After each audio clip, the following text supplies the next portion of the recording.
शंभु गए कुंभज ऋषि पाई,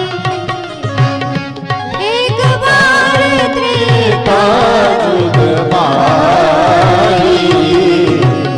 शंभु गए कुंभज ऋषि पाई, जय सिया राम जय सिया राम जय सिया राम, जय राधे श्याम जय जय। और अकेले नहीं गए, संग सती जग जननी भवानी, पूजे ऋषि अखिलेश्वर जानी। जय सिया राम जय सिया राम, जय सिया राम जय सिया राम। एक बार त्रेता युग माही, गए शंभु कुंभज ऋषि पाही। महाराज कुंभज ऋषि जिनका जन्म ही हुआ हो घड़े से। अब सोच करके देखिए, भगवान भोलेनाथ अगाध समुद्र, जिनके आराध्य ही हैं भगवान श्री राम, अगाध समुद्र हैं राम भक्ति के। और कहाँ जा रहे हैं? घड़े के बेटे के पास। और उतर करके कहाँ से आ रहे हैं? कैलाश पर्वत की परम ऊंचाई से उतर के। तो कथा एक सूत्र दे रही है कि कभी भी अपने जीवन में अपने पद का अभिमान नहीं करना चाहिए। और ये जो ऊंचाई शब्द है ना, इसको त्यागने के लिए बड़ा त्याग चाहिए है। ये ऐसे नहीं छूटती है जब तक इस ऊंचाई में भूत नहीं लग जाएगा। अब आप सोच रहे होंगे भूत कैसी बात? एक व्यक्ति होता ना, हेडमास्टर भी हो गया किसी विद्यालय का हेडमास्टर, तो वो अपनी ऊंचाई से तब तक नहीं उतरता है, तब तक नहीं उतरता जब तक उसके पद में भूत पूर्व नहीं लग जाएगा। एक बस में दो लोग सफर कर रहे थे। एक बेटे ने कह दिया, अरे दादाजी थोड़ा पीछे खिसक जाओ, पूरी सीट पर आप कब्जा किए बैठे हो, थोड़ा हमें भी जगह दे दीजिए। दादाजी अकड़ पड़े, किसको बोल रहा दादाजी? हमें दादाजी बोल रहा। अरे हमको कहो भूतपूर्व नौजवान, भूतपूर्व नौजवान कहो। अपना पद व्यक्ति छोड़ना ही नहीं चाहता। भगवान भोलेनाथ अपने कैलाश पर्वत कितनी ऊंचाई छोड़ करके आ रहे हैं, तब भगवान की कथा में प्रवेश करने जा रहे हैं। यही तो भगवान भोलेनाथ की अद्भुत प्रभु श्री राम जी के प्रति समर्पण है, प्रेम है, प्रीति है।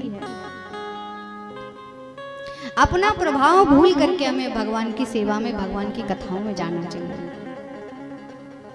भगवान भोलेनाथ भी अपना प्रभाव भूल करके गए हैं कथा में। अच्छा, भगवान भोलेनाथ के मन में तो ये सब चल रहा है, लेकिन जाती हुई मैया सती को कितने कितने विभीषण दिए, विशेषण दे दिए। क्या क्या संज्ञाएं लगाई गई? संग सती जग जननी भवानी। कोई साधारण है? शक्तिमान की शक्ति। कथा एक और सूत्र दे रही है, यदि आप कहीं सत्संग में जाते हैं, भजन में, कीर्तन में जाते हैं, तो हमें अकेले नहीं जाना चाहिए, अपने परिवार को लेकर भी जाना चाहिए। यदि पुरुष जा रहे हैं तो अपनी पत्नी को लेकर के जाएं, माताएं जा रही हैं तो अपने पति को साथ लेकर के जाएं।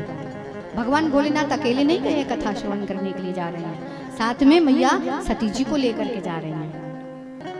अब सोच करके देखिए, जैसे ही महाराज कुटिया पर पहुंचे, जैसे ही द्वार खोला, अब सामने साक्षात खड़े हैं भगवान।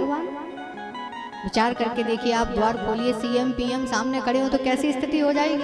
महाराज महात्मा कुंभज की भी ऐसी स्थिति हो गई, समझ में नहीं आ रहा। अचानक से एकदम महादेव सरकार पधार गए, बाबा विश्वनाथ, कहाँ बिठाएं, कहाँ उठाएं, क्या स्वागत करें, बिना किसी तैयारी के। इतना बड़ा व्यक्ति, फिर वो साक्षात भगवान है। भगवान आ गए जिसकी कुटिया पे, उनका स्थिति खराब हो गई। दौड़े भागे पूरी कुटिया में, कुछ समझ नहीं आ रहा है कैसे उनका स्वागत करें, क्या करें, क्या ना करें, क्या कर डालें और क्या ना कर डालें।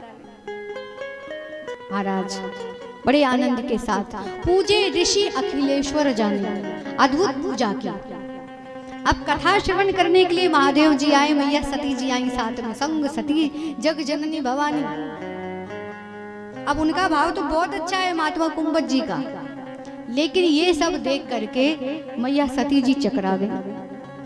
अब विचार करिए, कल हम पहले दिवस की कथा कहने आए और जैसे आप सब लोगों ने कथा पीठ का स्वागत किया, हमारा भी सम्मान किया, तिलक वंदन किया, और आते ही हम आप लोगों के चरण धोने लगते, आपका तिलक वंदन करने लगते, तो आप लोग कहते हैं भगवान कैसे प्रवक्ता को लेकर के आए, नहीं यही नहीं मालूम है कौन किसकी पूजा करता है। भाई नियम के अनुसार तो यही होना चाहिए, श्रोताओं को वक्ता का सम्मान करना होता है, लेकिन यहाँ तो वक्ता ही श्रोता का सम्मान करने लग गए हैं। बस यहीं पर मैया सती जी चकरा गई, बोले भगवान अब जी जाने कैसी कथा कहेंगे, क्या कहेंगे, अभी नहीं यही नहीं मालूम है कि किसको किसकी पूजा करनी चाहिए।